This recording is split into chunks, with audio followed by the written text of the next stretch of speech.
जीव ज्याचं नाम घेतो त्या नामीशी एकरूपच होऊन जातो. नाम आणि नामी यांच्यामध्ये अभेद आहे. म्हणजे ज्याचं मी नाम घेते त्याचा नामी कोण आहे तर ब्रह्मरूप आहे, आणि जे सगुण आहे तेच निर्गुण आहे. म्हणून ज्या क्षणी सगुण मूर्तीचं मी नाम घेते त्या क्षणी तेच ब्रह्म तिथेच आहे, ते त्याच्यापेक्षा वेगळं नाहीच आहे. म्हणून नाम आणि नामी अभेद आहे. जय जय रघुवीर समर्थ. श्री समर्थांच्या चरणी मनपूर्वक वंदन करते. आनंद योगी श्री गुरु डॉक्टर काकांच्या चरणांना साष्टांग वंदन करते. श्रद्धेय मंदाताईंना मनपूर्वक नमस्कार करते. आचार्य माधुरीताईंनाही मनापासून नमस्कार करते आणि सर्व श्रोत्यांच्या हृदयस्थ भगवंताला वंदन करते. आणि आजच्या चिंतनाला सुरुवात करूयात. नवविधा भक्ती चौथा दशक जो आहे त्या चौथ्या दशकाचा आपला विचार सुरू आहे. त्यामध्ये श्रवण भक्तीचा विचार आपण मागील सत्रामध्ये केला आणि आजच्या सत्रामध्ये कीर्तन भक्ती आणि नामस्मरण भक्ती या दोन भक्तींचं चिंतन आपण करणार आहोत. भक्तीचे जे 9 प्रकार सांगितलेले आहेत त्यामध्ये तत्व समान आहे. सगुण निर्गुण असं उभयरूप भगवंताचं स्वरूप सांगितलेलं आहे. आता उपासकाला भगवंताशी ऐक्य पावायचं असेल तर भक्ती हे साधन आहे. भक्ती कशी करावी हे सर्व संतांनी आपल्या ग्रंथांमधून सांगितलेलं आहे. भागवत ग्रंथामधला जो नवविधा भक्तीचा जो श्लोक आहे त्या श्लोकाचं स्पष्टीकरण विस्तृतीकरण आपल्या ग्रंथांमधून संतांनी 9 प्रकारे म्हणजे नवविधा भक्तीच्या माध्यमातून सांगितलेलं आहे. एकनाथी भागवतामध्ये नवविधा भक्ती आहे. समर्थांनी दासबोध ग्रंथामधून जो आता आपण विचार करतो आहोत नवविधा भक्तीचा, ती नवविधा भक्ती सांगितलेली आहे.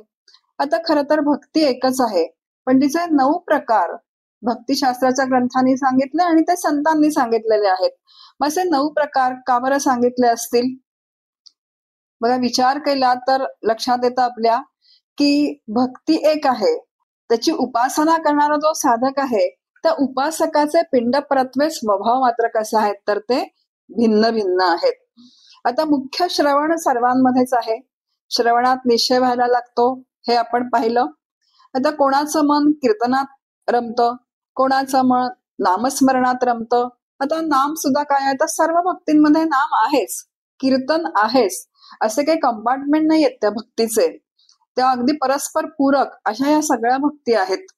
कुणाला सुंदर पूजा करायला आवडते, कुणाला सद्गुरूंची सेवा करायला आवडते, कुणाला मंदिरामध्ये दास्य म्हणजे स्वच्छता करणं आहे, सतरंजा घालणं आहे, अनेक प्रकारच्या मंदिरांमध्ये सेवा होत असतात, ते दास्य करायला आवडतं. अशा वेगवेगळ्या काय आहेत तर प्रत्येकाच्या स्वभावानुसार ज्यांना जे भावतं त्याला ते करता येतं. उदाहरण घेऊयात म्हणजे लक्षात येईल. आता गहू एकच पण त्याच गव्हाच्या पिठाची जर पुरण घालून पुरणपोळी अतिशय सुंदर होते, सर्वांना आवडते. गुळ घालून शिरा होतो, गव्हाचाच दलिया त्याची गव्हाची खीर होते, लापशी होते त्याची.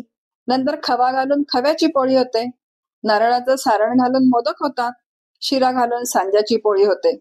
आता आपण म्हणताना म्हणतो की पुरणपोळी खूप छान झाली होती, हो खव्याची पोळी मस्तच, पण या सगळ्यांमध्ये मुख्य काय आहे हो? गहू आहे.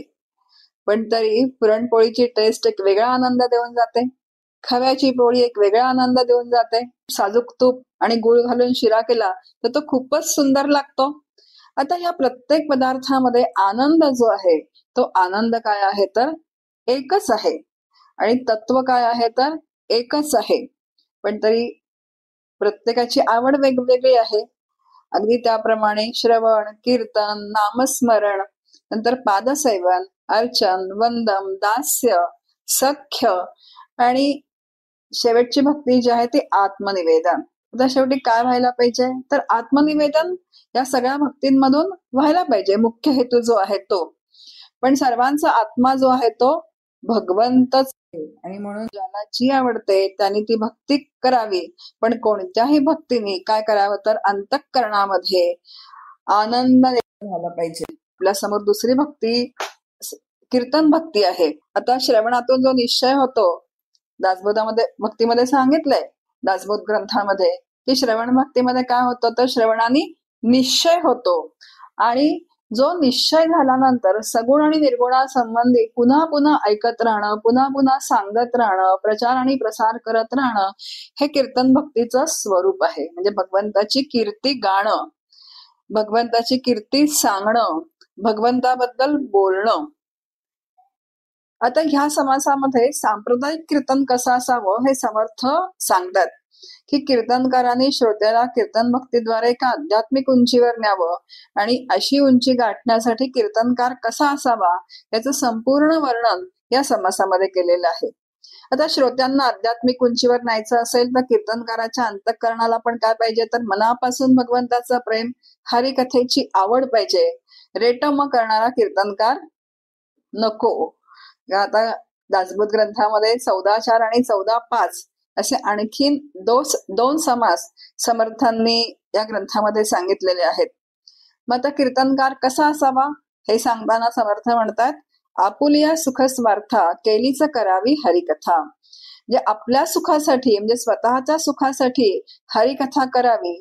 आणि अशी जेव्हा माझ्या सुखासाठी हरिकथा होते म्हणजे तो आनंद जो आहे तो माझ्या अंतःकरणाला होतो, आणि जेव्हा मला तो अंतःकरणाला आनंद होतो तेव्हा तो आनंद श्रोत्यांना मिळाल्याशिवाय राहत नाही.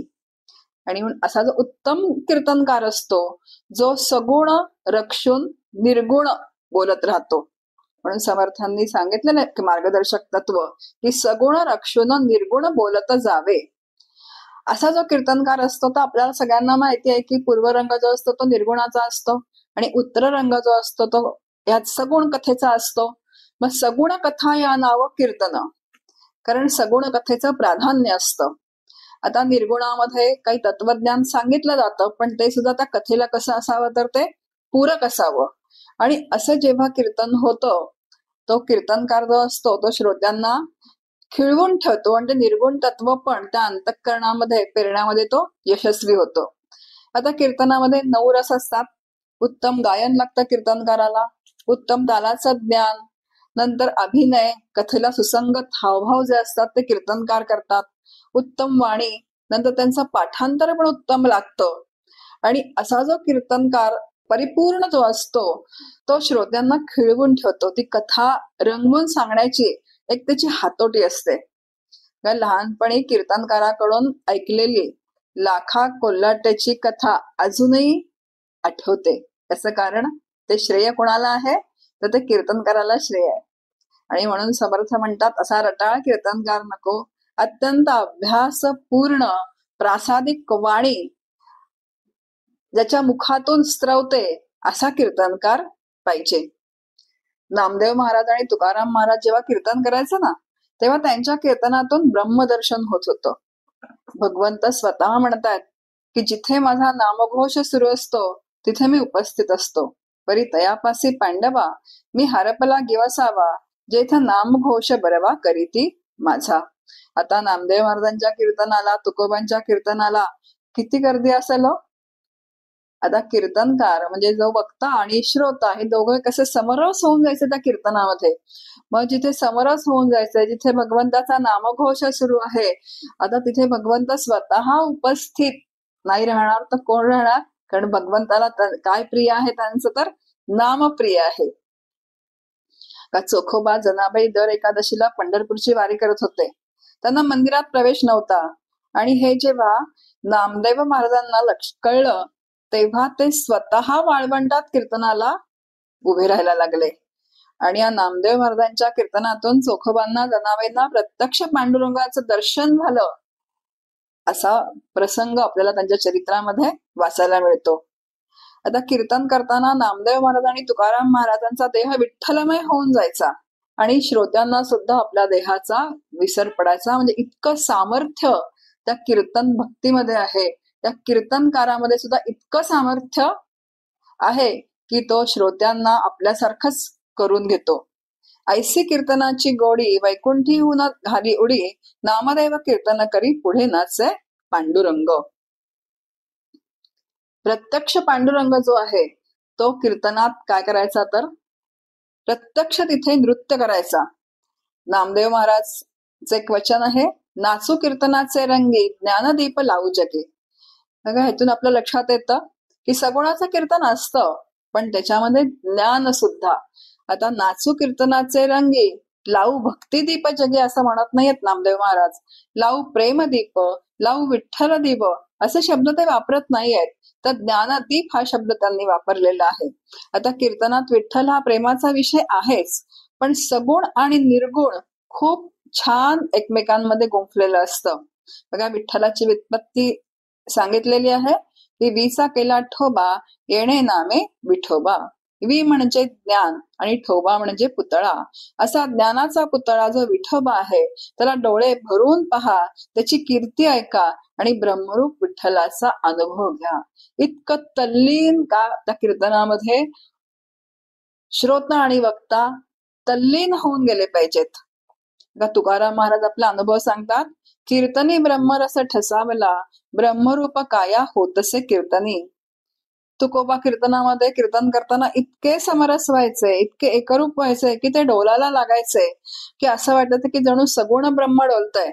आणि श्रोत्यांचे सुद्धा अष्टसात्विक भाव तिथे जागरूक होऊन जायचे.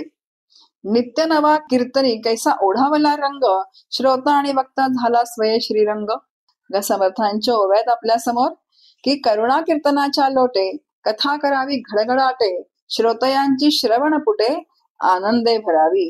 आता करुणा कराचे कीर्तनात करुण रस भरभरून व्हावा. म्हणजे जो कीर्तनकार आहे त्याच्या कीर्तनामध्ये तो करुण रस भरभरून व्हावा आणि त्या करुण रसाने श्रोत्यांची चित्त जी आहेत ती कशी व्हावी, तर सद्गदित व्हावी. नंतर त्यांच्या डोळ्यातून अश्रुधारा म्हणजे अष्टसात्विक भाव जागरूक व्हावेत, त्यांच्या डोळ्यातून अश्रुधारा व्हाव्यात. सगळं वातावरण त्या भगवंताच्या आणि काय व्हावं तर भारून जावं आणि श्रोत्यांचे कान कीर्तनकारांनी तृप्त करावेत. कंप रोमांच स्फुराणे, प्रेमाश्रू सहित गाणे, देवद्वारी लोटांगणे नमस्कार घालावे. कारण कीर्तनामध्ये भगवंताची कथा श्रवण करता करता सत्वगुण जो तो वृद्धिंगत होतो आणि त्यामुळे श्रोत्याच्या अंगाला रोमांच उठतात, असा त्याला प्रत्यक्ष अनुभव येतो आणि असं वाटतं की मनोमन या भगवंताला नमस्कार करावा. खूप जण असतात बघा, इतके तल्लीन झालेले असतात की सहज त्यांचे जे आहेत ते हात जोडले जातात. म्हणजे इतकं त्याच्यामध्ये त्या कथेमध्ये आपल्याला आपलं विस्मरण होतं आणि आपण त्या भगवंताशी जे आहे ते जोडलं जातो, त्या तत्वाशी आपण जोडले जातो. आणि कीर्तन सगळ्यांना भावतं, कारण त्याच्यामध्ये कसं आहे तर आपण म्हणू की जसं आता मी म्हटलं हावभाव आहे, थोडं नाट्याभिनय आहे कीर्तनकाराचा, सत्वगुणी आहे तो, तिथं सत्वगुणाचं काय तर प्राधान्य आहे. पण ते त्याच्यामध्ये काय आहे तर भजन आहे, नंतर मध्ये गजर आहे. हे सगळ्या प्रकारचे श्रोते तिथे येतात आणि त्यामुळे प्रत्येकाची आवड जशी असेल तसा तो श्रोता तिथे रमतो. आणि म्हणून कलियुगामध्ये कीर्तन भक्ती हा हरिप्राप्तीचा राजमार्ग सांगितलेला आहे. आता कीर्तनात रंग भरणं हे कीर्तनकाराचं काम आहे. कारण आणि तेच इथे आपल्याला समर्थांनी या समासामध्ये की त्या कीर्तनकाराने कसं कीर्तन करावं, त्याला कशी मार्गदर्शक तत्व समर्थांनी कीर्तनकाराला या समासांमध्ये सांगितलेली आहेत. आणि कीर्तन भक्तीचे आचार्य आपल्याला माहित आहेत की नारद हे कीर्तन भक्तीचे आचार्य आहेत. पण दुसरी जी आहे ते कीर्तन भक्ती आणि तिसरी भक्ती जी आपल्या समोर आहे ती नामस्मरण भक्ती. नामस्मरण भक्ती ही जी आहे त्याच्यामध्ये आपण जर विचार केला तर बघा लक्षात येईल आपल्या की श्रवण भक्तीमध्ये वक्ता आहे आणि ऐकणारे श्रोते आहेत. कीर्तन भक्तीमध्ये पण कीर्तनकार आहे आणि श्रोते आहेत. पादसेवन भक्तीमध्ये सुद्धा श्रीगुरु आणि शिष्य यांचं नातं असतं. अर्चन भक्तीमध्ये पण देवघरातले देव असतात आणि देवघरातल्या देवांची पूजा करणारा म्हणजे कोण आहे तो उपासक लागतो. आता वंदन भक्तीमध्ये सुद्धा नमस्कारासाठी समोर मूर्ती पाहिजे. सख्यामध्ये तर दोन आहेतच, कारण सख्य म्हटल्यानंतरच दोनचा तिथे उल्लेख होऊन जातो. दास्य भक्तीमध्ये सेव्यसेवक भाव आहे, म्हणजे स्वामी आहे आणि सेवक आहे. आता आत्मनिवेदन भक्तीमध्ये सुद्धा जड आणि चंचल, म्हणजे जोपर्यंत आत्मनिवेदन होत नाही तोपर्यंत द्वैतातच काय आहे तर जड चंचल द्वैतामध्ये मोडतं. पण नामसाधना ही अशी एक साधना आहे की ती एकट्या जीवाने करण्याची आहे. नामसाधनेने अंतःकरणाचा विकास करून घेऊन ती करण्याची आहे. आता उपाधी असलीच तर ती अंतःकरणाची आहे, ती आतली उपाधी आहे. देहभावाकडून देवभावाकडे जाण्यासाठी जीवानेच एक पूल बांधायचा आहे आणि तो पूल आहे तो नामसाधनेचा आहे. बाहेरची कोणतीही उपाधी नाही. आणि म्हणून सर्व संतांनी एकमुखाने नामसाधना सांगितलेली आहे. आणि कलियुगामध्ये नामसाधन हे अत्यंत प्रभावी साधन आहे. त्याला बाहेरचं कुठलंही साधन लागत नाही. फक्त तुमचा एक निश्चय व्हावा लागतो की मला नाम घ्यायचं आहे. हा जो परमात्मा आहे ना, तो निरुपाधिक आहे. त्याचं वर्णन केलंय. तो निर्गुण निराकार आहे आणि म्हणून नामही निर्गुण निराकार आहे. आता जीव हा अंतःकरण या उपाधीमुळे जन्माला आला. ज्या क्षणी नामात अंतःकरणाचा विसर पडेल, म्हणजे मनाचं मन पण संपून जाईल किंवा अंतःकरण वृत्ती भगवन नामामध्ये विलीन होऊन जाईल. आता प्रक्रिया कुठली घडून आली तरी अंतःकरण नावाच्या घटकाचा विसर पडला पाहिजे किंवा तो त्या नामाचा जो नामी आहे त्याच्यामध्ये विलीन झाला पाहिजे. आणि हे होण्याचं माध्यम म्हणजे नामसाधना आहे. आता जीव ज्याचं नाम घेतो त्या नामीशी एकरूपच होऊन जातो. नाम आणि नामी यांच्यामध्ये अभेद आहे. म्हणजे ज्याचं मी नाम घेते त्याचा नामी कोण आहे तर ब्रह्मरूप आहे. आता जे ब्रह्मरूप श्रीराम जे आहेत, श्रीराम जयराम जय जयराम हे नाम आहे. त्याचा नामी कोण आहे तर ब्रह्म आहे. डॉक्टर काका असं म्हणतात की श्रीराम जयराम जय जयराम, हरे राम नंतर दिगंबरा दिगंबरा, रामकृष्ण हरी, विठ्ठल विठ्ठल. आता ही नामं सगळी वेगळी आहेत की नाही. नाम आहे त्याला एक रूप आहे, पण ही सगळी देव जे आहेत ते एकमेकांना सामील आहेत.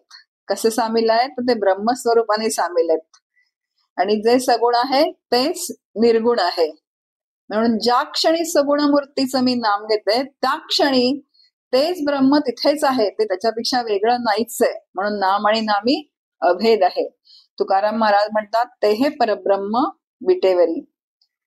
आपण पांडुरंगाच्या आरतीत म्हणतो बघा, पुंडलिका भेटी परब्रह्म आले. आता परब्रह्म आलं का विठ्ठल आले हो, तर विठ्ठल रूपी परब्रह्म आलं. पण पंढरपूरला पांडुरंगाच्या दर्शनाला गेल्यानंतर जेव्हा समर्थ विठ्ठला समोर उभे राहिले तेव्हा ते विठ्ठलाला म्हणतात, इथे कारे उभा श्रीरामा मनमोहन मेघश्यामा. आता श्रीराम हे समर्थांचं उपास्य दैवत आहे, ते त्यांचे सद्गुरू आहेत, तेच त्यांचं परब्रह्म आहे. आता त्यांना विठ्ठलामध्ये पण कोण दिसतो आहे तर रामच दिसतो आहे. जे परब्रह्म तत्व जे आहे ते कसं आहे तर एकच आहे. तुम्ही राम म्हणा, विठ्ठल म्हणा, दत्त म्हणा, काहीही फरक पडत नाही. आणि अशा अभेद तत्वाशी कोणत्याही नामाच्या माध्यमातून, कोणत्या म्हणजे कुठल्या तर भगवंताच्या नामाच्या माध्यमातून जेव्हा अंतःकरण वृत्ती एकरूप होते तेव्हा नाम साधनेने अखंड समाधान जे आहे ते अखंड समाधान प्राप्त होऊन जातं. बघा समर्थांची दुसरी ओवी आहे समासामधली. समर्थ म्हणतात, स्मरण देवाचे करावे, अखंड नाम जपतची जावे, नामस्मरणे पावावे समाधान. आता स्मरण देवाचे करावे म्हणजे व्यापक देवाचं अखंड स्मरण करावं, त्याचं नाम वाणीने सातत्याने त्याचा जप करत राहावा. आणि या जपाची परिणती कशामध्ये झाली पाहिजे तर ते सांगतात पुढच्या अर्ध्या चरणामध्ये की नामस्मरणे पावावे समाधान. म्हणजे समाधान याचा अर्थ वृत्तीचं सम्यक आधान, म्हणजे ती वृत्ती इथून हल्लीच नाही पाहिजे. इतका अंतःकरण वृत्तीमध्ये अखंड समाधान प्राप्त झालं पाहिजे. आणि असं अखंड समाधान जर प्राप्त व्हायचं असेल तर काय करा हे आपल्याला संपूर्ण समासामध्ये समर्थ आपल्याला मार्गदर्शन करतात. समर्थ म्हणतात जे नाम आहे ते कसं घ्या तर नित्यनेम प्रातःकाळी, माध्यान्ह काळी, सायंकाळी नामस्मरण सर्व काळी करीत जावे. बघा समर्थांच्या ओव्या वाजता वाजता तुकोबांचा अभंग आठवला. तुकोबा आपल्या एका मध्ये म्हणतात, राम म्हणे वाट चाली यज्ञ पावला पाऊली, राम म्हणे ग्रासोग्रासी तोची जेविला उपवासी, राम म्हणे करिता धंदा सुख समाधी त्या सदा, राम म्हणे भोगी त्यागी कर्म न लिंपे त्या अंगी, ऐसा राम जपे नित्य तुका म्हणे जीवन मुक्त.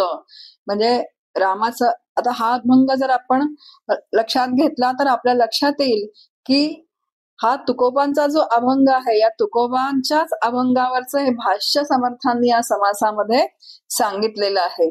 ते म्हणतात, नाम कसं घ्या, नित्य नेम प्रातःकाळी. म्हणजे कुठल्याही वेळेला तुम्ही नाम घ्या, पण अखंड त्या नामाचा संस्कार जो आहे तो अंतःकरणावरती करत राहा.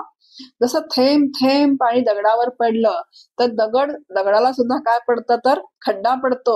आता दगडासारखा दगड असून त्याला सातत्याने जर त्याच्यावरती थेंब थेंब पाणी पडलं तर त्या दगडाला खड्डा पडतो.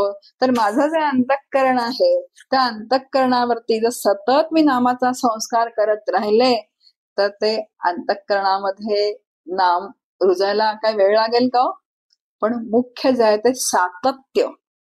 पण मग हे सातत्य कसं साधायचं प्रापंचिकाने? तर आपल्या समोर समर्थांनी या 7-8 ओव्यांमध्ये तो विचार सांगितलेला आहे की हे सातत्य म्हणजे अगदी उठता बसता खाता पिता. एकनाथ महाराज तर असं म्हणतायत की भांडताना सुद्धा काय करा, तर तुम्ही वैखरी वाणीने सातत्याने नाम घेत राहा आणि नाम सोडू नका. कारण प्रापंचिक आहोत, आपला प्रपंच जो असतो तर त्याच्यामध्ये आपल्याला वेळ मिळतच नाही. आता वेळ मिळत नाही ही सबब बरोबर आहे का? आपण वेळ काढत नाही. आता नामस्मरणासाठी वेळ वेगळा काढावा लागत नाही, पण ही आपली दैनंदिन जी कामं आहेत ती कामं करता करताच आपल्याला नामस्मरण करता येतं. आणि असं जर आपल्याला नामस्मरण जमलं तर हळूहळू ते नाम स्थिर व्हायला, म्हणजे त्या अंतःकरणावरती संस्कार उमटायला सुरुवात होते. आणि हा संस्कार जसा जसा दृढ होत जाईल तसा त्या संस्कारांचा स्वाभाविक परिणाम म्हणून नामाचा प्रयत्न वाचून स्मरण व्हायला लागतं. पण तोपर्यंत मात्र हा संस्कार सातत्याने करत राहावा लागतो. आणि हा संस्कार कसा करावा आणि तो कुठल्या प्रसंगामध्ये किंवा परिस्थितीमध्ये कसा सांभाळावा हे आपल्याला समर्थ आहेत या ओव्यांमधून सांगतात. सुख दुःख उद्वेग चिंता अथवा आनंद रूप असता नामस्मरणे विण सर्वथा राहोच नाहीये. कुठलाही प्रसंग, आता आपण प्रापंचिक आहोत, आपल्याला सुख आणि दुःख, कारण प्रपंचाचं स्वरूपच आहे की सुख आणि दुःख, मग आता ते वाटायला येणारच आहेत. कधी मन उद्वेगाने चिंतेने ग्रासलेलं असतं किंवा कधी आनंदाने काय होतं तर उड्या पण मारत असतं. पण परिस्थिती कुठलीही जरी असली तरी सुद्धा नाम सोडू नका. खूप महत्वाचं आहे. आपलं होतं कसं की सुखाची परिस्थिती आली तरी आपण हुरळून जातो आणि नाम आपलं सुटतं. दुःखाची परिस्थिती आली तर आपण त्या प्रवाहाबरोबर वाहत जातो की माझ्या वाटाला असं का, आणि नाम कुठला कुठे मागे राहून जातं. आणि मग बराच काळ गेल्यानंतर आपल्याला आठवतं की अरे, मी तर नामधारक आहे आणि नाम तर माझं आता काहीच होत नाहीये. जी मी रोज एवढं नाम घेत होते या सुखदुःखांच्या प्रवाहामध्ये मी वाहत गेले आणि माझं नाम राहिलं. म्हणून आपल्याला इथे समर्थ स्पेसिफिक सांगतात की सुख दुःख उद्वेग चिंता. आता चिंता करून काही होणार आहे का? प्रपंचाची किती चिंता केली तरी सुद्धा तो प्रारब्धानुसारी चालणारा आहे आणि प्रारब्धानुसारी चालणारा असल्यामुळे कर्तव्याचा भाग करावा, पण त्याची चिंता करू नये. कारण आता चिंता आपल्याला चितेवर नेल्याशिवाय राहत नाही. कारण चिंता म्हणजे काय, चिंता करून दुरुस्त झालेलं काय म्हणू आपण, चांगलं होतं का, चांगलं झालेलं दुरुस्त करता येतं? काहीच करता येत नाही. मग माझ्या हातात काय आहे, तर प्रयत्न करणं हे माझ्या हातामध्ये आहे. नुसती चिंता करत बसले तर काय होणार आहे?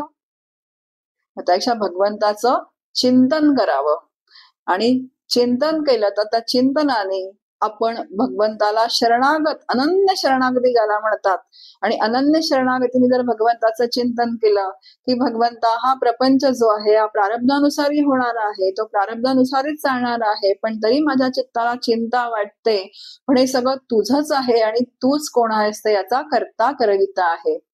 असं शरणागत भावाने जर आपण दृढतेने नाम घेत राहिलो तर हळूहळू चिंता काय होते तर कमी होत राहते. बघा, एक ताई दामले म्हणून वाईमध्ये संत होऊन गेल्या.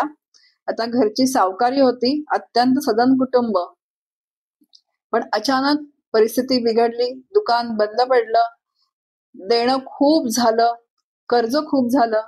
आता जप्ती कोर्टामार्फत यायची वेळ झाली. आता माणूस आबरूला घाबरतो, कारण खानदानी कुटुंब आहे, पदरात 4 मुलं आहेत. ताईंच्या मनावरती खूप ताण आला आणि मनावर खूप ताण आल्याचा परिणाम असा झाला की शरीरावरती पण तो परिणाम झाला आता काहीतरी औषध घ्यायला पाहिजे, कारण शरीर थकलं. डॉक्टरांकडे गेल्या, पण डॉक्टरांनी सगळ्या तपासण्या केल्या आणि त्यांनी सांगितलं की काहीच तुम्हाला आजार नाहीये. त्यांनी डॉक्टरांना विचारलं, नक्की ना? मग त्या म्हणाल्या, आता हे दुखणं जे मनाचं आहे माझं, ते मीच बरं करणार. आता ते खात्री करायला कशासाठी गेल्या त्या डॉक्टरांकडे, की काही शारीरिक तर आजार नाहीये ना मला, कारण शारीरिक आजाराला डॉक्टरांचं औषध घेणंच आवश्यक असतं.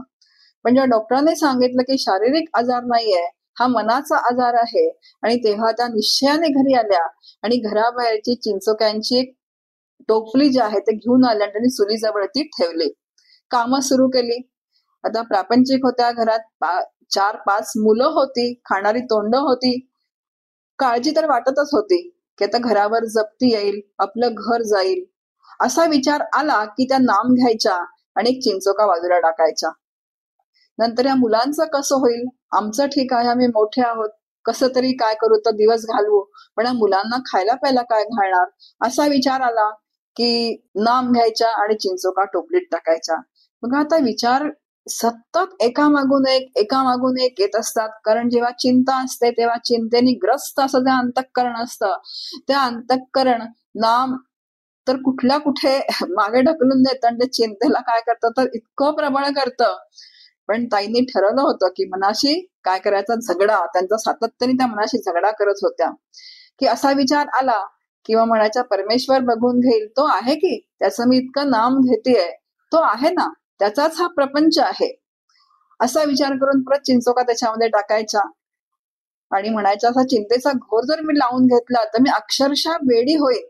त्यापेक्षा देवा तुझ्यावर भार, सर्वांची काळजी तुलाच आहे. असं दिवसभर हा त्या प्रयोग करत होत्या. आणि जेव्हा त्यांनी दुसऱ्या दिवशी जाऊन बघितलं, तेव्हा 2,000 चिंचोके त्या टोपलीमध्ये जमा झाले होते. पण ताईंनी विचार केला की मी काळजी केली, नक्कीच मला काळजी वाटली, पण त्याबरोबर मी भगवंताचं नाम सुद्धा घेतलेलं आहे. आता मी अजिबात काळजी करणार नाही, जे होईल ते भगवंताची इच्छा. आणि त्या अनन्य शरणागतीने भगवंताला त्यांनी साष्टांग नमस्कार घातला. बघा, साधकाला सुद्धा असं मनाला घडवावं लागतं, कारण आपण सगळे प्रापंचिक आहोत आणि प्रापंचिकाच्या मनामध्ये काही ना काहीतरी प्रपंचामधल्या काळजा किंवा चिंता त्या सातत्याने येतच असतात. पण जो नामधारक आहे त्याने मात्र काय करावं तर असं मनाला घडवत राहावं की भगवंता, कितीही मी काही जरी प्रयत्न केले तरी जे व्हायचंच ते होणार आहे, तर मी का चिंता करू, तुलाच त्याची काळजी आहे. श्रीराम जय राम, जय जय राम, असं मनाला घडवत राहणं. तो मनाचा प्रवाह जो आहे तो भगवंताच्या दिशेने, त्याला नाम साधन हे काय तर अतिशय सोपं आणि सुलभ साधन आहे. आणि असं करत जर सातत्याने आपण राहिलो तर हे नाम सुखदुःखांच्या पलीकडे साधकाला नेतो. आणि असं सातत्याने घेतलेलं जे नाम आहे बघा, समर्थांनी खूप सांगितलं इथे, हरुषकाळी, विषमकाळी, परमकाळी, प्रस्तावकाळी, कोडे साकडे संकट, नाना संसार खटपट, अवस्था लागता चटपट, नामस्मरण करावे. चालता बोलता धंदा करिता, खाता जेविता सुखी होता, सातत्याने काय करावं तर नामस्मरण करावं. आता आपल्याला वाटेल की अहो, चालता बोलता धंदा करता खाता जेवता पिता कसं काय नाम घ्यायचं हो? आता मी शिक्षिका आहे आणि शिक्षिका म्हणून मला काय करावं लागतं तर विद्यार्थ्यांना शिकवावं लागतं. मग आता नामस्मरण कधी करायचं? किंवा मी एखादा काहीतरी कारखान्यात काम करते आहे, मग आता काम करताना नामस्मरण कसं करायचं? असे आपल्याला काय होते तर आपल्याला असे प्रश्न पडतात. पण आता जेव्हा आपण बघा, आता आपण अजून एक बघू की बँकेत कॅशियर असतात, ते नोटा मोजतात. आता नोटा मोजताना त्यांनी नाम कसं घ्यायचं? वकिलांनी कोर्टामध्ये आर्ग्युमेंट करताना नाम कसं घ्यायचं? नामस्मरण शक्य होत नाही. पण अशी कामं करण्यापूर्वी हे काम रामासाठी करतेय, रामाने सांगितल्याप्रमाणे करतेय, रामाला अर्पण करतेय, असं मनात विचार करून जर त्या कर्माला आपण आरंभ केला तर ते सगळं जे कर्म आहे ते रामरूप होतं. आणि जेवढा वेळ ते कर्म चालतं तेवढा वेळ नामस्मरण केल्याचं श्रेय मिळतं आणि कर्म संपताच पुन्हा नामाचं आपोआप स्मरण होतं. अशी अनेक कामं असतात, असे अनेक प्रसंग असतात की ज्यावेळी इतर अनावश्यक विचार टाळून नामसाधना आपल्याला करता येते. आता आपण प्रवास करतो आहोत, प्रवासामध्ये काय काम असतं आपल्याला, आपण काय बसमध्ये बसलेलो असतो, विमानात बसलेलो असतो, जे काही साधन असेल त्याच्यामध्ये आपण बसलेलो असतो. मग आता मन काहीतरी उपद्व्यापी विचार करण्यापेक्षा जर त्याला नामाला लावून ठेवलं, मग नाम करायला किती वेळ मिळतो आपल्याला? खूप वेळ मिळतो. असा नामाला जो वेळ आहे तो वापरायचा आहे. खूप साधक म्हणतात की आम्हाला नामाला वेळ मिळत नाही. डॉक्टर काका म्हणतात वेळ मिळत नाही का काढत नाही. आता गाडी चालवतो आहे, तर गाडी चालवताना इतकी सहजता आलेली असते की आपण सहज गाडी चालवत असतो. मग तेव्हा नाम घ्यायला काही हरकत आहे? मग एक वारकरी संप्रदायाचे नेऊरगावकर म्हणून होते, ते ऑफिसला रोज जाताना बस स्टॉपवर यायचे आणि त्यांच्याबरोबर एक गृहस्थ असायचे, नेहमी त्या बस स्टॉपवर उभे असायचे. दोघं जण उभे असायचे बस स्टॉपवरती. समोरून पहिली बस यायची, खूप भरून जायची, दुसरी बस यायची, तीही भरून जायची. आता शेजारी जे गृहस्थ उभे असायचे त्यांची खूप चिडचिड व्हायची नेरगावकरांच्या. ते म्हणायचं काय हे म्हणे 2-2 बस भरून जात आहेत, अजून बस का नाही सोडत आहे एक्स्ट्रा. आणि नेऊरगावकर मात्र कसे अतिशय शांत, आणि त्या व्यक्तीला त्यांना राग यायचा की एवढ्या बसेस भरून जात आहेत तरी हे शांत. शेवटी त्यांनी ते विचारलं, अहो तुम्ही म्हणे इतके शांत कसे, आपल्या समोरून बस भरून जात आहेत, एकही बस रिकामी येत नाही, आपल्या वेळेवर ऑफिसला पोहोचायचं आहे. नेऊरगावकर शांतपणे असं म्हणाले, हे बघा म्हणे माझं ऑफिस असतं 10 वाजताचं आणि मी घरातून निघतो 8 वाजता. आता इथे येऊन उभा राहतो, मला माहितीये की मला इथे तास 1.5 तास बसायचं आहे, पण तोपर्यंत मी शांतपणे नामस्मरण करतो. 2-4 बस तर रोजच भरून जातात आणि नंतर जी बस येते त्याच्यामध्ये मी बसतो आणि ऑफिसला जातो. कधीतरी असं होतं की पहिलीच बस मोकळी येते आणि मग पहिलीच बस मला मिळून जाते आणि पहिल्या बसने मी ऑफिसमध्ये जातो. तोपर्यंत ऑफिसमध्ये कोणीही आलेलं नसतं, तेव्हा मी ऑफिसमध्ये बसतो आणि शांत चित्ताने नामस्मरण करतो. म्हणून असा जो वेळ आहे हा वेळ वापरायला शिकावा. कारण एक देहाचा वेळ असतो आणि दुसरा मनाचा वेळ असतो. आता देह चाललाय, बस स्टॉपवर आलाय, ऑफिसमध्ये चाललाय, पण मनाचा वेळ आपल्याला वापरता येतो की नाही? आणि ऑफिसमध्ये गेल्यानंतर सुद्धा जर काम, आपलं ऑफिसचं काम सुरू झालं तर जे आता सांगितलं तसं आपल्या कामाला प्रारंभ करण्यापूर्वी रामाचं नाम घ्यावं. काम झाल्यानंतर परत ते आपोआप तुम्हाला ते स्मरण करून देतं की त्या नामाचीच काय आहे तर किमया आहे. म्हणून चालता बोलता धंदा करिता खाता जेविता सुखी होता नाना उपभोग भोगिता नाम विसरू नये. संपत्ती अथवा विपत्ती जैसी पडेल काळगती नामस्मरणाची स्थिती सांडूच नये. प्रारब्धानुसारी जे प्रपंचामध्ये माझ्या येईल ते प्रारब्धानुसारी होणारच आहेत त्या सगळ्या गोष्टी, पण त्याने चित्त अजिबात विचलित होऊ देऊ नये. कारण नामस्मरण हे काय आहे तर घेणाऱ्यावर अवलंबून आहे. मी कुठल्याही परिस्थितीमध्ये मी नाम कसं ते धरून ठेवते आणि भगवंताला अनन्य शरणागतीने घेतलेलं ते नाम असतं बघा. जो साधक असतो ना तो असं जे नाम घेतो त्याची चिंता सुद्धा भगवंत घेतो. पण हे खूप तसा तो साधक पाहिजे. माळी जेवते नेले तेवते निवांतची गेले, म्हणजे जे प्रसंग येतील ठेविले अनंते तैसे चिरावे चित्ती असू द्यावे समाधान. आणि अशा भक्ताची भगवंत काळजी घेतो, भगवंत त्याची चिंता वाहतो. म्हणून समर्थ म्हणतात वैभव सामर्थ्य आणि सत्ता नाना पदार्थ चालता उत्कट भाग्यश्री भोगता नामस्मरण सोडू नये. कुठल्याही वेळेला कुठल्याही परिस्थितीमध्ये जे आहे ते नाम अजिबात सोडायचं नाही. नामामुळे अनेकांच्या संकटांचा संकटपणा संपतो असा अनुभव आहे बघा. संकट येणार नाही असं होणार नाही, संकट तर येणारच आहेत. संकट म्हणजे काय, जे आपल्या प्रपंचामध्ये जे सुखदुःखाचे प्रसंग जे आहेत ते येणारच आहेत. असं कोणाला चुकली आहेत हो संकट? असं कोणी एखादा दाखवून द्यावा की याचं आयुष्य अत्यंत सुखाने आणि समाधानाने गेलेलं आहे, त्याच्या आयुष्यात संकटच आलं नाही आहे, असं शक्यच नाहीये. प्रत्यक्ष देवादिकांच्या जर आयुष्यामध्ये संकट आलेली आहेत, जे या भूतलावरती जन्माला आले ते त्यांना एक प्रारब्ध त्यांचं ते घेऊन, प्रारब्धही त्यांना त्यांचं असतं, त्यामुळे सगळ्यांना संकट आलेली आहेत. पण इथे जेव्हा समर्थ म्हणतात नामे संकटे नासती नामे विघ्ने निवारती, नामस्मरणे पाविजेती उत्तम पदे. नामाने काय होतं तर संकट विघ्नांचं निवारण होतं. तर म्हणजे काय, तर पूर्वी जे मला संकट वाटत होतं, विघ्न वाटत होतं, ते नामस्मरणाने त्या संकटाकडे बघण्याचा दृष्टिकोनच बदलून जातो. तुझी इच्छा. आता संकट आलं आणि मला खूप वाटलं की माझ्या मनासारखं व्हावं, तर होतं का? क्वचित एखाद्या वेळेस प्रारब्धामध्ये असेल तो होऊन जातं. पण आपला अनुभव जो आहे, मग मी कितीही काळजी केली तरी माझ्या मनासारखं जर होत नसेल, मग कशाला काळजी करायची? तर ती रामाची इच्छा, तुझी इच्छा. आणि जेव्हा असं अंतःकरण तयार होतं विचारांनी, तेव्हा मग जे संकट आपल्यावरती येतं त्या संकटाला तोंड देण्यासाठी ते नामस्मरण जे आहे ते मला शक्ती देतं. आणि इथे जे नामे संकटे नासती, कारण ज्याचं मी नाम घेते त्याच्याबद्दल अत्यंत शरणागत भाव आहे, मग त्याची इच्छा.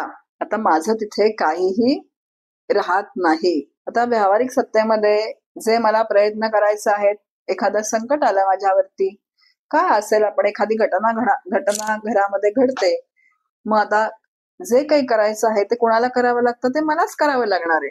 पण आता जर आपण घाबरून गेलो, विचलित झालो, तर ज्या गोष्टी करायच्या असतात त्या सुद्धा आपल्याला करता येत नाहीत.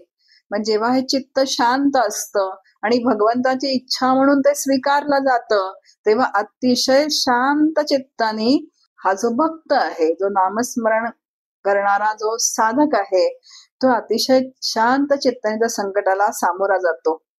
आणि मग ठेविल्यानंतर ते तैसे चिरावे अशी त्याची शांत चित्ताची स्थिती असते.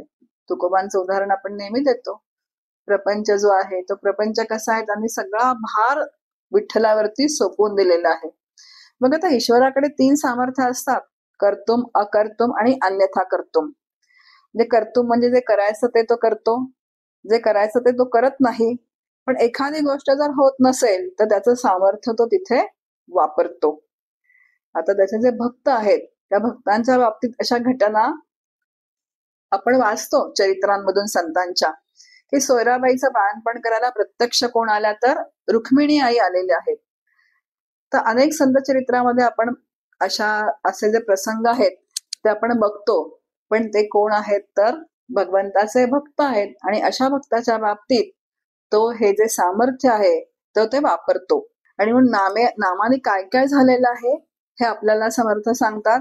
विषबाधा सुद्धा काय, आता मीरेचं चरित्र वाचलं तर आपल्याला माहितीये की त्या दुधातून तिला विष दिलं, पण तरी काय झालं, तर तिला ते विष बाधलेलं नाहीये. तर असे चरित्रामध्ये वाचतो. श्रद्धा ठेवावी आणि आपण विचार करावा की माझ्या प्रपंचामध्ये संकट आल्यानंतर मला सुद्धा नामस्मरणाने त्याची बाधा होणार नाही, इतकं सामर्थ्य जे आहे ते सामर्थ्य त्या नामामध्ये निर्माण झालेलं असलं पाहिजे.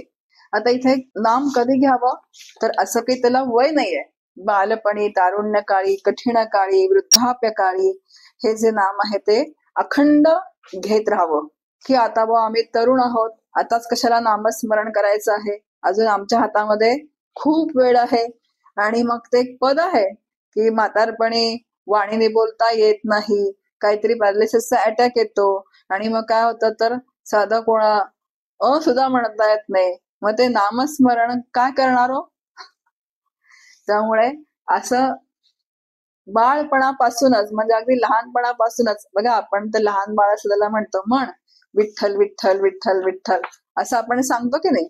अगदी तसा लहानपणापासून ती सवय जर लावली तर हळूहळू ते नाम जे आहे तरुण काळात थोडं आपण म्हणू की एक दिवस जे असतात ते उपभोगाचे असतात, नंतर तारुण्य जे आहे ते थोडस जातं मौज मजेमध्ये, पण तरी सुद्धा जो संस्कार झालेला असतो तो मात्र कधीही वाया जात नाही. आणि म्हणून बालपणी, तारुण्य काळी, कठीण काळी, अडचणींचा काळ असला तरी वृद्धाप्य काळी म्हणजे वृद्धत्व आलं, सर्व काळी, अंतकाळी नामस्मरण असावे. तर बघा, सर्व काळी असं जेव्हा इथे समर्थ म्हणतात तेव्हा खूप जणांच्या मनामध्ये असे प्रश्न असतात, अहो घरामध्ये आम्हाला सुतक आलं किंवा मासिक पाळी आली तर नाम घ्यावं का हो. आता इतकं संत सांगतायत आपल्या समोर.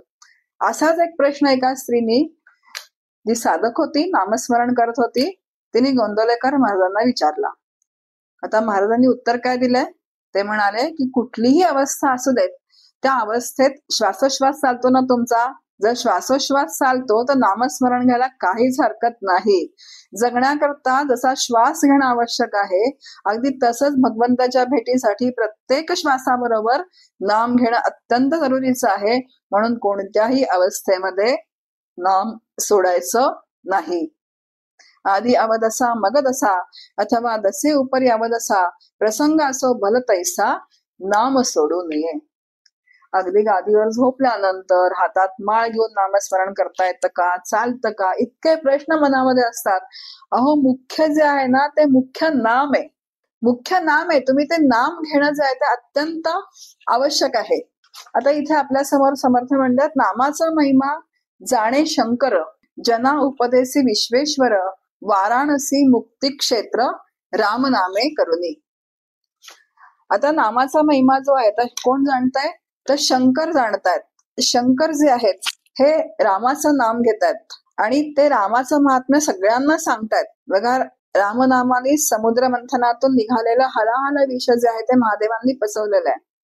आता वाराणसी हे मुक्ती क्षेत्र आहे आणि शंकर कुठे राहतात, वाराणसीमध्ये राहतात. अशी एक कथा आहे की तीर्थक्षेत्री म्हणजे वाराणसी तीर्थक्षेत्रामध्ये जो देह टाकतो, ज्याचा देह पडतो, तो मुक्त होतो. कारण प्रत्यक्ष शंकर त्याच्या कानामध्ये श्रीरामांचं नाम सांगतात. बघा, सर्व आता हे महात्म्य आहेच त्या तीर्थक्षेत्राचं. आपण असा विचार करू की जो नामस्मरण करत नाही, पण जर पूर्व सुकृतामुळे, पूर्व पुण्याईमुळे तो जर वाराणसीला गेला आणि त्याला जर मृत्यू आला तर त्याला मोक्ष मिळतो. असं एक अर्थवादात्मक इथे काय आहे तर आपल्या समोर वचन आहे. आता ही संतांची वचनं जी आहेत, आता तीर्थक्षेत्री सगळेजण जातात मुद्दामून वाराणसीला की आम्हाला मुक्ती मिळावी म्हणून. त्या तीर्थक्षेत्राला तसं महात्म्य सुद्धा प्राप्त झालेलं आहे. पण भगवद्गीता क्षेत्र कोणाला म्हणते हो, देहालाच क्षेत्र म्हणते. आता देहाला तीर्थक्षेत्र कोणी बनवलेलं आहे, तर संतांनी नामस्मरणाने त्यांच्या स्वतःच्या देहालाच तीर्थक्षेत्र बनवलेलं आहे. म्हणजे संतांच्या देहातच देव त्यांनी प्रगट केलेला आहे. तर झालेला आहे का, केलेला आहे. आधी त्यांनी प्रयत्नपूर्वक नामस्मरण, सगळे नामाचे अभंग जे आहेत ते संतांचे आहेत, प्रयत्नपूर्वक नामस्मरण केलेलं आहे. त्यांच्या आयुष्यात जे जे प्रसंग आलेले आहेत ते भगवंताची इच्छा म्हणून त्यांनी स्वीकारलेले आहेत. कुठलीही तक्रार त्यांच्याकडे नाहीये की माझ्याच वाट्याला असं का. आणि जेव्हा असं त्यांनी केलं तेव्हा त्यांच्या देहामध्ये भगवंत प्रगट झालेला आहे. म्हणून संत माझी रुपडी, आत्मज्ञाने चोखडी असं भगवंत म्हणतात. संत हे चालते बोलते काय आहेत, तर माझी रूप आहेत. संत हे चालते बोलते तीर्थक्षेत्र आहे. आता तीर्थक्षेत्राला आपण कशासाठी जातो, की तिथे एक देव असतो, देवाचं मंदिर असतं, नंतर एक वाहणारी काय असते तर पवित्र नदी असते. आता पवित्र गंगा आहे. जसं वाराणसीला काय तर महादेवाचं मंदिर आहे, गंगा आहे. मग आपण जे पतित झालेले आहोत ते कशासाठी जातो गंगेमध्ये स्नान करायला, तर आपल्याला वाटतं की गंगेत डुबकी मारली आणि भगवंताचं दर्शन घेतलं महादेवाचं की माझी पाप तिथे काय होतात तर धुवून निघतात आणि परत पाप करायला मोकळं. असं आहे का हो? असं नाहीये. तर पाप धुवून जातात असं आपल्याला वाटतं आणि पण परत काय करावं तर नामस्मरण. जे झालंय चुकून माकून ते ठीक आहे, ती धुतली गेली आपण असं समजू, पण परत ती घडू नयेत माझ्याकडून. आता पाप म्हणजे काही खूप मोठी पाप आपण करत नाही, पण जे अंतःकरणामध्ये काम, क्रोध, लोभ, मोह, माया, मद, मत्सर, द्वेष, हेवा, निंदा, तिरस्कार हे जे विकार अंतःकरणात कारणाकारणाने असतात त्यालाच पाप असं म्हटलेलं आहे. कारण नाम मी घेतेय, अंतःकरणामध्ये मत्सर आलाय तर लगेच माझं चित्त काय होतं तर विचलित होतं, म्हणजे नामापासून आपण दूर जातो, यालाच पाप असं म्हटलेलं आहे. तुलना होते जिथे, आता तुलना परमार्थामध्ये सुद्धा आहे. तेव्हा काय इतके वर्ष नाम घेते पण काही कशात फरक नाही आणि मी मात्र कशी आहे. अरे झालं, नाम घेताना हा विचार आला की अंतःकरण विचलित झालं, विचलित अंतःकरण झालं की परत नामापासून आपण दूर गेलो. अशी जी छोटी छोटी जी पाप आहेत बघा, म्हणून अंतःकरणाचा, अंतःकरण वृत्तीचा परमार्थ आहे असं म्हणतात. पण तरी ठीक आहे, कळत नकळत आपल्या मनामध्ये असे विकार येत राहतात आणि गंगेत स्नान गेल्यानंतर ते विकार जिथे आहेत ते धुवून टाकायचे आहेत आणि परत हे माझ्या विकार अंतःकरणामध्ये उमटले नाही पाहिजेत याची काळजी घेण्यासाठी नामस्मरण परत काय करायचं आहे तर ते श्रद्धेने वाढवायचं आहे. अजून नामस्मरणामध्ये अंतःकरण वृत्ती जी आहे ते गुंतवून ठेवायचे, तिला कामाला लावायचं आहे, तिला बाकीचे विचार करूच द्यायचे नाहीयेत. म्हणून सगळे लोक हे आहे ते गंगेत पाप धुवायला जातात. मग आता गंगा म्हणते की माझ्यामध्ये सगळेजण पाप धुतात, मग मी कधी पवित्र होणार? तेव्हा भगवंत असं म्हणतात की संत जेव्हा तुझ्यामध्ये येऊन स्नान करतील तेव्हा तू पवित्र होशील. इतकी संतांची शरीर पवित्र आहेत. म्हणजे संतांचं शरीरच काय आहे तर तीर्थक्षेत्र आहे. मग असा आपला देह तीर्थक्षेत्र बनवावा ना, म्हणून ते नामस्मरण भक्ती समर्थांनी सांगितलेली आहे. का संतांना जमलं आणि आम्हाला जमणार नाही म्हणून संतांचा जय जयकार करून आपण बाजूला राहायचं नाहीये. उठता बसता सातत्याने नाम घ्यायचं. आणि उठता बसता आपण सातत्याने जेव्हा 24 तास नाम घेत राहतो तेव्हा जेव्हा बैठकीचं साधन आपण करतो थोडं शांत बसावं आणि उठता बसता घेतलेल्या नामाने माझी चित्तवृत्ती एकाग्र झाली की नाही हे आपलं आपणच तपासावं. नंतर कुठल्याही प्रसंगामध्ये माझी चित्तवृत्ती विचलित होती आहे का? विचलित होत असेल तर अजून मला नाम घ्यायला पाहिजे. अजून माझ्या अंतःकरणाला दुःख होत आहे का? मग अजून मला नाम घ्यायला पाहिजे. म्हणजे अजून शरणागती जशी पाहिजे तशी आलेली नाहीये. मग असं करत करत स्वतःच्या अंतःकरणाला घडवत हे नामसाधन जे आहे हे नामसाधन साधकांनी करत राहायचं आहे. आपण म्हणतो साधना जी आहे ना, नामसाधना सोपी आहे. अगदी नक्कीच इतर साधनांपेक्षा सोपी आहे, कारण बाह्य साधना काहीच लागत नाहीये. पण तरी सुद्धा आपल्या अंतःकरणावरती लक्ष ठेवणं हे जे आहे हे सातत्याने साधकाने करत राहावं लागतं. आणि असं जेव्हा आपण करत राहतो तेव्हा एक दिवस आपलंच शरीर जे आहे ते तीर्थक्षेत्र होऊन जातं. मग असा हा देह तीर्थक्षेत्र नामाने कोणी कोणी बनवला? सगळ्या संतांनी तर बनवलेलाच आहे. पण इथे आपल्या समोर उदाहरणं दिलेली आहेत.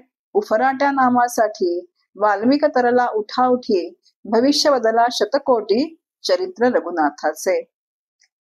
हरिनामे प्रल्हाद तरला, नाना आघातापासून सुटला, नारायण नामे पावन झाला अजामेळ. आता उफराट्या नामासाठी आता जो वाल्या कोळी होता त्याची कथा आपल्या सगळ्यांना परिचित आहे की येणाऱ्या जाणाऱ्यांचे खून करणं, त्यांना लुटणं, त्यांना मारणं, या सगळ्या गोष्टी तो कशासाठी करत होता तर आपल्या प्रपंचासाठी करत होता. काही पैसे मिळाले, काही सोनं चांदी हे जे आहे, कारण प्रपंच चालवायचा तर हे पैसा लागतो. पण तो मार्ग त्यांनी जो स्वीकारलेला होता तो कशाचा होता तर चुकीचा मार्ग होता. पण त्याला ते माहितीच नव्हतं, त्याचं कामच ते होतं.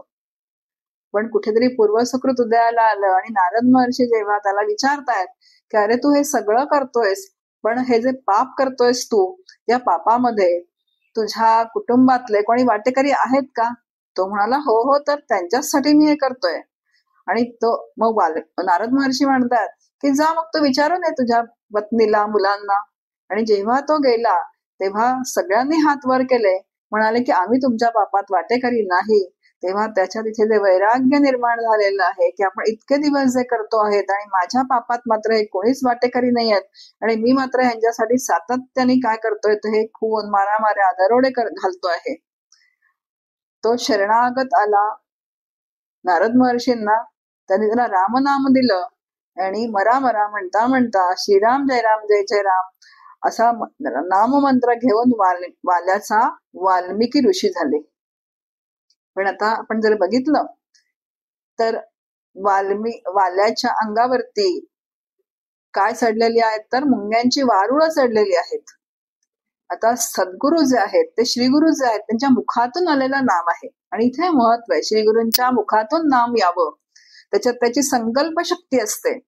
श्रीगुरूंना माहिती होतं की ह्या नाम फलद्रूप होण्यासाठी किती काळ लागणार आहे. तोपर्यंत नारद महर्षी काय संचार करणारे आहेत ब्रह्मांडामध्ये, ते निघून गेले नाम देऊन. आणि परत काही वर्षांनी जेव्हा आले तेव्हा वाल्या कोळ्याच्या अंगावरती वारुळ चढली होती आणि आतून एक ध्वनी येत होता श्रीराम जय राम. आणि जेव्हा ती वारुळ बाजूला काढली तेव्हा आतून वाल्याचे वाल्मिक ऋषी निर्माण झाले. म्हणजेच आपल्या देहाचं रामनामाने तीर्थक्षेत्र ज्यांनी बनवलं असे हे वाल्मिक ऋषी आहेत. छोटा प्रल्हाद जो हिरण्यकश्यपूचा आणि कयाधूचा मुलगा आहे, आता तो राक्षसच पिता असल्यामुळे त्याला नामाचंच बावडं होतं भगवंताच्या.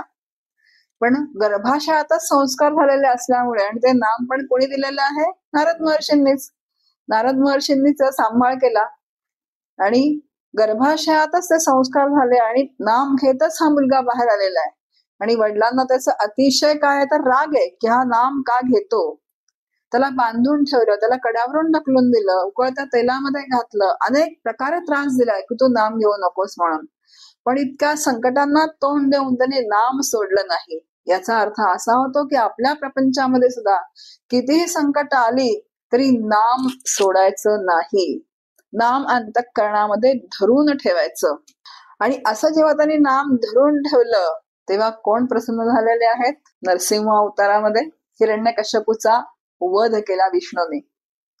टोकावर गेल्यानंतर, इतकं त्या अंतःकरणामध्ये नाम भिनल्यानंतर प्रत्यक्ष देवाला अवतार घ्यावा लागतो. आता तो माझ्यासाठी अवतारावा असं वाटत असेल तर इतकं नाम जे आहे ते इतकं नाम अंतःकरणामध्ये घ्यावं लागतं. ते निष्काम असावं लागतं, कुठलंही सकाम नाही. आता बाल्याकुळाची काही सकामता होते का? त्याला प्रपंचाचं मिथ्यात्व कळलं, त्याला वैराग्य निर्माण झाला, तो बसला नाम घ्यायला.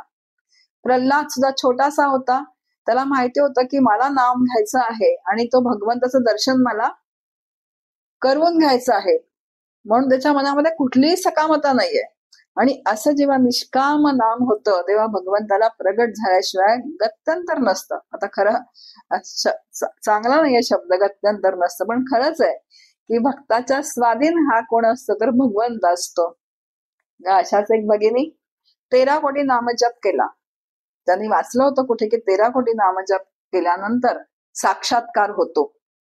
आणि त्या गेल्या गोंदवलेकर महाराजांकडे, म्हणाल्या महाराज माझा 13 कोटी नामजप झाला पण मला अजून काही साक्षात्कार झालेला नाहीये. महाराज म्हणाले ये बाई बस माझ्या समोर.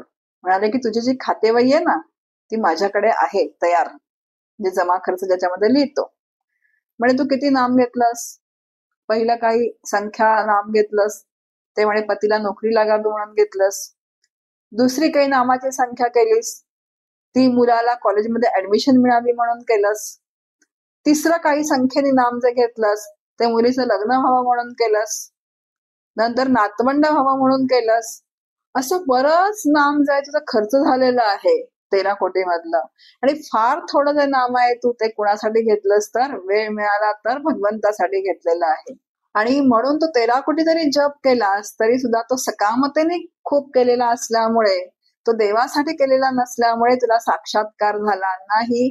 आता साक्षात्कार झाला असं जेव्हा म्हटलं जातं तेव्हा प्रत्यक्ष काही रामराया चतुर्भुज येऊन उभे राहणार नाहीयेत, तर जे ब्रह्मरूप राम आहेत, जे आनंदरूप राम आहेत, ज्या रामाचा साक्षात्कार झाल्यानंतर अखंड चित्ताला समाधान प्राप्त होतं, जे समाधान झालेलं विचलित होत नाही, अखंड तिथे सम्यक आधांती वृत्ती स्थिर राहते आणि अखंड आनंदाची अनुभूती त्या चित्ताला येत राहते, याला साक्षात्कार असं म्हटलंय.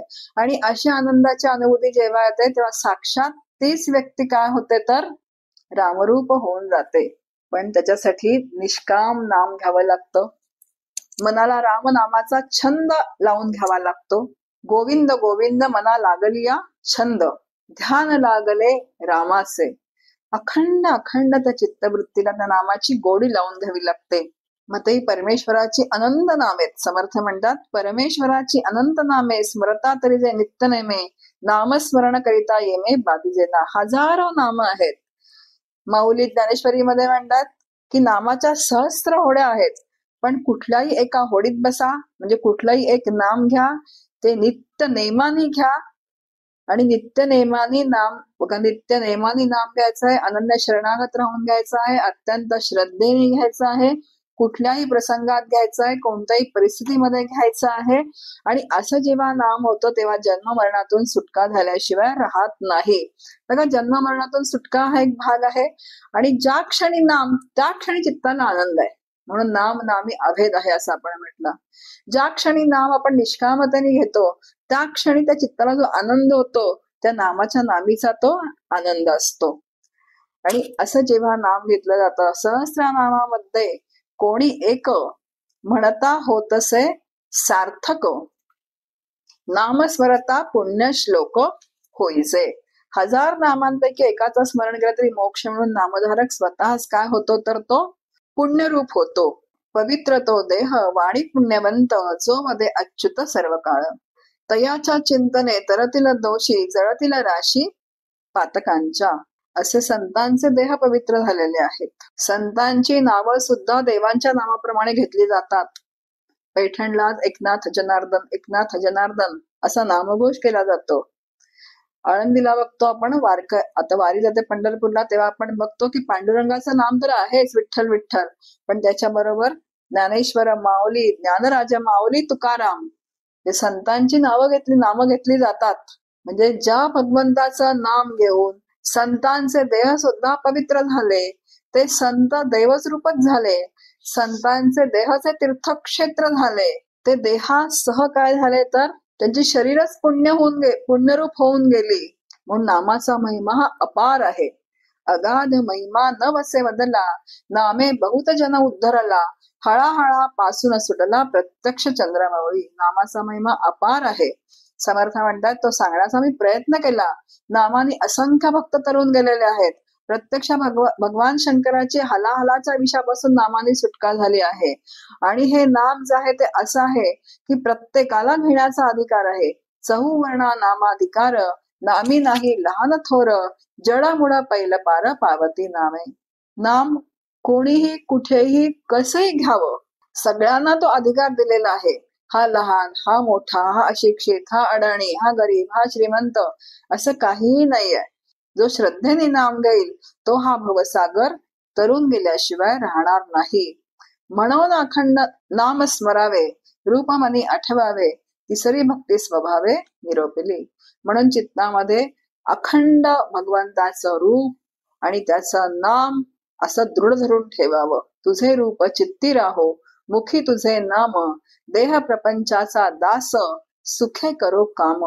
ही जी स्थिती आहे ही स्थिती आली पाहिजे. आणि ही स्थिती नामस्मरण भक्तीने जेव्हा येते तेव्हा तिथे अखंड तृप्ती, अखंड समाधान, अखंड आनंद त्या चित्ताला प्राप्त होऊन जातो. अखंड शांती, आणि शांती हे देवाचं दुसरं नाव आहे. आणि आपल्या सगळ्यांना काय हवं आहे हो? समाधान, तृप्ती, शांती, आनंद हीच तर ओढ आहे आपल्या सर्वांची. आणि त्या भगवंताच्या नामाने ही शांती माझ्यासह सद्गुरु कृपेने, भगवंताच्या कृपेने आपल्या सर्वांना प्राप्त हो ही समर्थ चरणी प्रार्थना करते आणि माझ्या वाणीला इथेच विराम देते. जय जय रघुवीर समर्थ.